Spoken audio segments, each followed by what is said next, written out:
Hi guys, today we will look into a scenario in which Kazakhstan forms an empire in 2022. And the first thing they do is, well,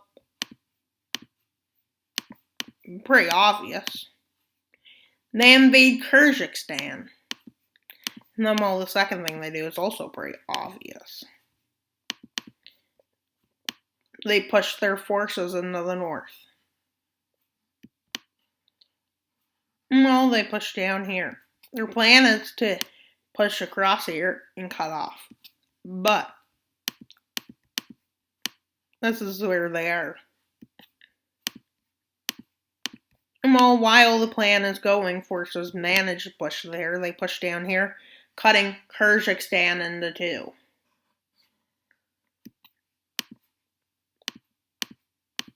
Including one very tiny area of Kazakhstan, which is right there. I mean Kazakhstan. Why would Kazakhstan invade Kazakhstan? And then they push into the South Panhandle. It's a weak country, so they quickly push through. Well, a Kazakh empire has been formed right now. And it's the strongest empire that ever ruled the waves.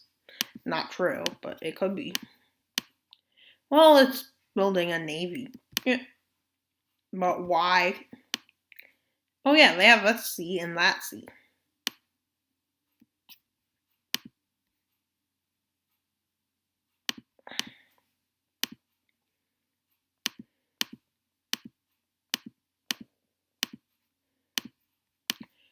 And they move into an aggressive move in which they occupy all of the Aral Sea. Well, this is their naval dominance, and they decide, yeah, these lakes need a navy. Yeah, everybody knows lakes need navies, and so they push into the sea. Well, many countries see Kazakhstan as a threat now. But what do? Nothing. Because if it's not huge, well, why bother? Yeah. And then, Uzbekistan is kind of upset that it's only water, sea, which is dehydrating, is cut off. But they tell Kazakhstan to please not. And Kazakhstan is like, okay, I won't. And Kazakhstan, meanwhile, cuts Uzbekistan in two. And Uzbekistan is just a big desert. And after this, forces advance. The forces make more advancements, such as they push into this area. They're after the stands. What else would they do? There is their first war. They thought they were doing good. But then somebody decides to form a coalition, which is Iran and Turkmenistan and Tajikistan. And Kazakhstan has a bit of problems with this. A, because now they're not the only ones with dominance, but B, because, more nations have dominance. They also view it as an opportunity to connect to the coast. But the only problem with that is, the Iranian Navy in the Caspian Sea proves superior. Their land army also proves superior at the beginning.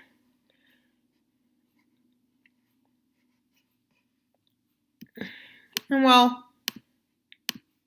Kazakhstan starts having some difficulties, including the push here and a push there into the Kazakh Empire. Which, well, these three fronts continue advancing. Well, defeats Kazakhstan, puts in a full mobilization. Well, this mobilization goes really good, cutting off Iran from occupied areas from the sea, because, well, they built their navy up. And you know what that does? Well, they make a landing, cutting these forces off, encircling them. They also make another push here, kicking them out of their Kyrgyz areas. They also make a campaign there, and their campaign to the south continues. But the only problem is, well, there's no way they're beating Iran right yet.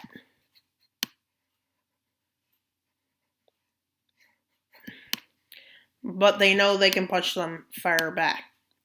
So they initiate a plan where they're to cut off parts of Uzbekistan, Turkmenistan, which goes to success.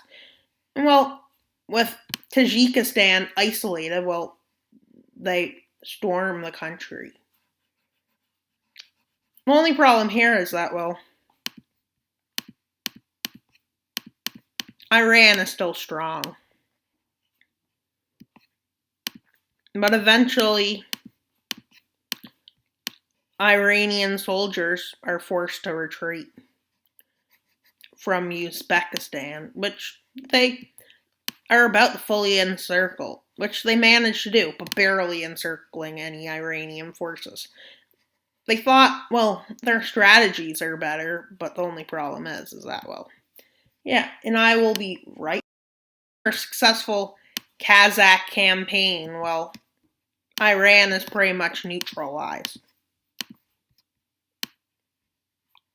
With Kazakhstan starting to demand war reparations and trying to cut off Iranian forces, which they go to success.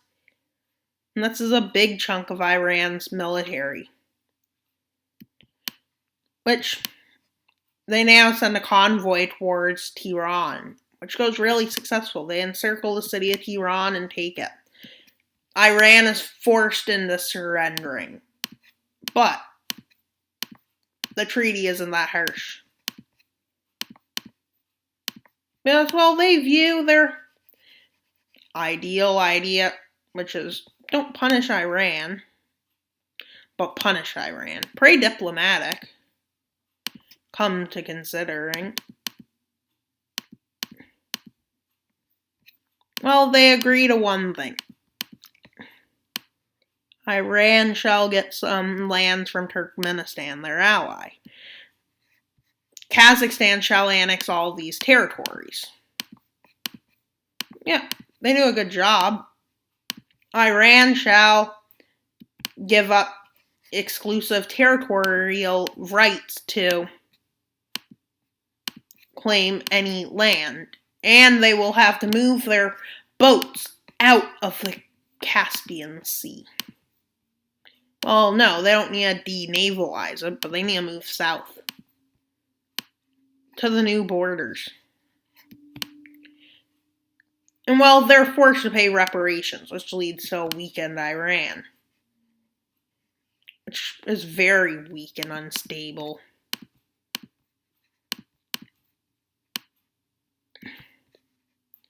Well, in response to this, well, the Kazakh Navy moves south. Kazakhstan will occupy no lands. And, well, they begin their withdrawal of troops, which goes with the treaty. Yeah. Well, Iran is now kicked out of the war. Great to Kazakhstan's advantage. Kazakhstan is still hungry for more land. So they're like, yeah, why don't we go around the ring road? I think that's what they call it.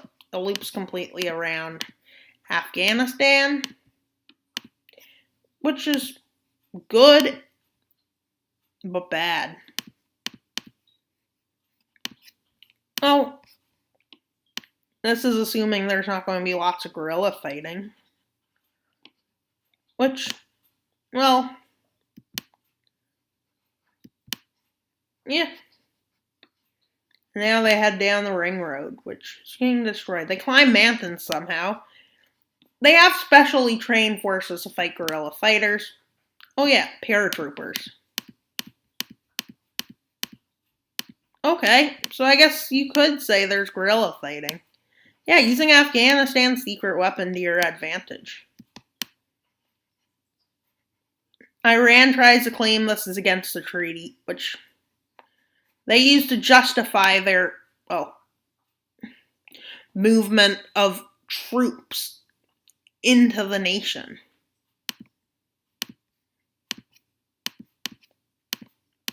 They state that they're forming a buffer state. Which, is it true? Doubt it.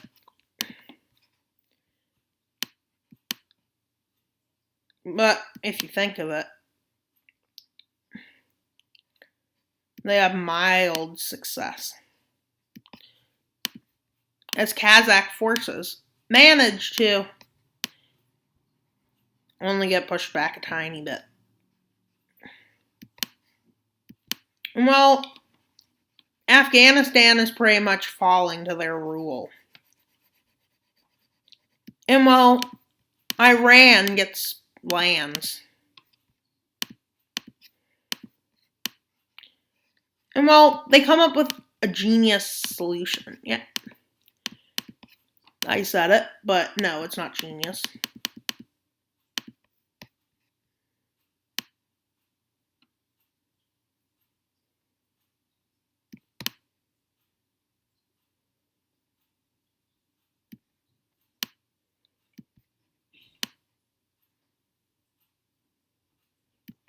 And yeah, even more lands are taken.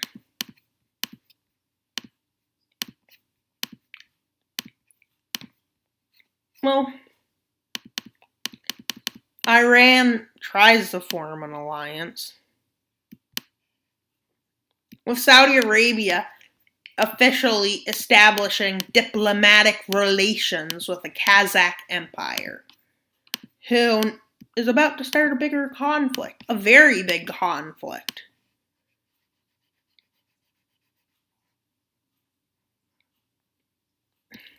They send a note to, well, Iran does have a very weak economy, which leads to major separatists just leaving, including its oil-rich region, which has a lot of separatists.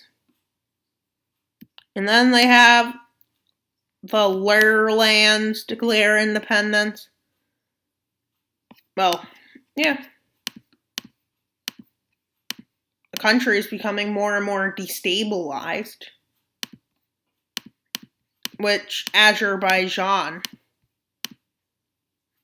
starts a war with Iran, which Afghanistan joins, Turkey joins,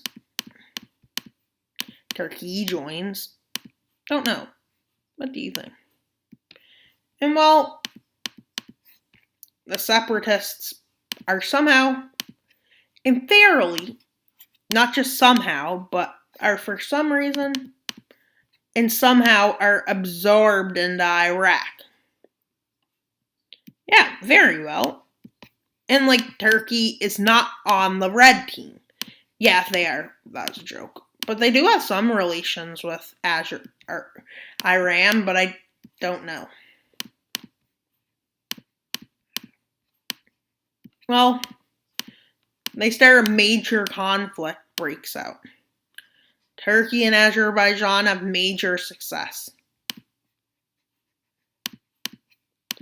But it's just an empire. Can you really trust an empire? Don't think you can.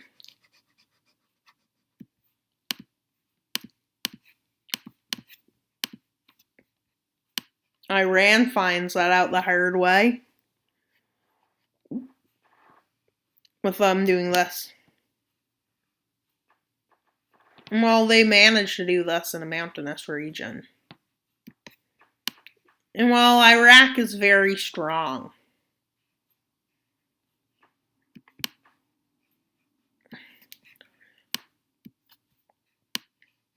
Well, a big push is started by them, which manages to connect to these lands. And while Iran has begun. Iran's economy has collapsed before this war even began, so you can imagine what their economy is now. Dead. Well, the capital is taken again. And well,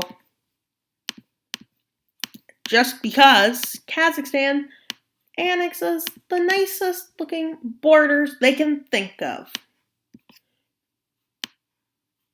And I'll be right back. Technical difficulties. And after fixing the problem, well, Iran has made this tiny puppet state, keeps the capital. Kazakhstan gets access to the ocean, in which they just do this too. In this too. Azerbaijan and, well, Turkey. Well, they disappear. Yeah, they do. Not actually. But you know what does disappear? Well,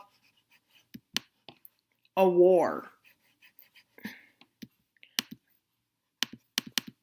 Bunch of wars do, as a coalition is formed. The strongest. Well, they're not strong enough to stop mighty Kazakh will. No, they don't have that. You know why? Because they lost it. And China's like, well, to bring glory to Kazakhstan, they decide they need to bring glory, they decide, yeah, we need to take Mongolia down. Well, there's not going to be much naval fighting mapped out in this war, because, well, that doesn't make much sense.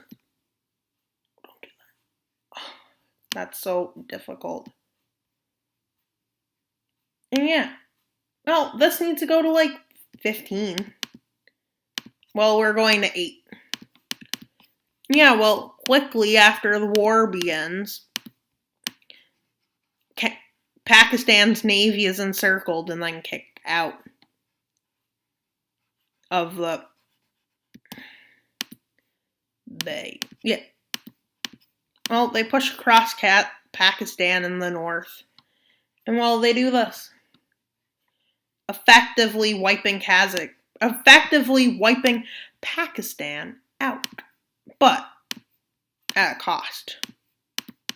Well, somebody who thinks they're cool in that decide, yeah, their name is Russia. Because they think they're cool in that. They think they're better than that. Yeah. And they push into this area. And Chinese and Mongolian forces push into this area. Yeah. Oh, they push into this area. Oh, they take all of this. And now, bad, but Pakistan is pretty much crippled.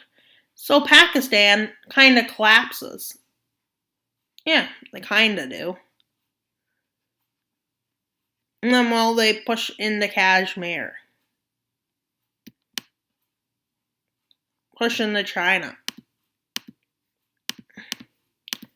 Almost all of Kazakhstan is taken over, but the Kazakh Empire says they will never surrender. Well, they move forces to the north. Oh, the world is like, yeah, there's no way they can win until they see this. Completely pushing Russia all the way back to the border. Completely taking this area back. Even taking their capital back. And well, they do this. They take back all their stolen lands. There's many happy nations. And well, Kazakhstan's morale gets really high. And well, somebody is scared of it. Yeah, I'm talking to you, China. Well, they push across these lands.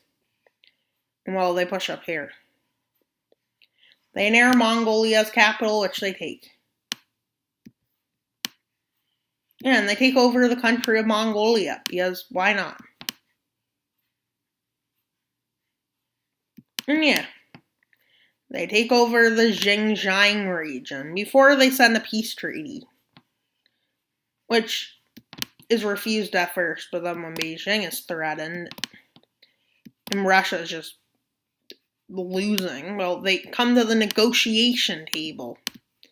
And at the negotiation table, basically, well, Kazakhstan states that, yeah, we were going to go easy on you, but seems as you made us have to kill more of our people. Well, you think we're going easy on you? No, we're making the Kazakh-Golian Empire. Yeah, because we can call it Kazgolia.